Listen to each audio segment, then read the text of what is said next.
Hey, Gig Geeks. All right, month popularity is a really key indicator of how busy you are over the course of your 12 months.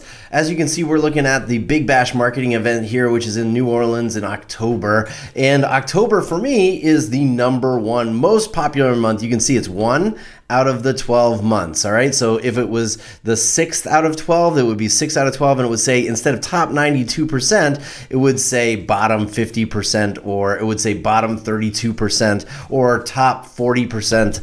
That's how this works. So basically, this is a good indicator of how busy you have been historically in this month. And here's how you use this. You want to be less flexible on your pricing in your busiest months than you are in the slowest months. So for example, I know that June, July, and August are some of my slowest months historically, and that means I need to be more flexible on my pricing. So for example, this event is right now is set at $15,000, but now, knowing it's my most popular month and knowing my goal is $18,000 per event, you know what? I might actually adjust my fee to $18,000, and I'm going to ask for that. So that's what I'm going to do. I'm going to save that right now, and I'm going to let them know that it's my most busy month every single year, and I can't be that flexible on the pricing because my demand is traditionally high.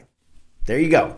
All right, so use your month popularity to inform the way you negotiate and pitch and present yourself to prospects and clients moving forward. All right, guys, I'll see you in the next video.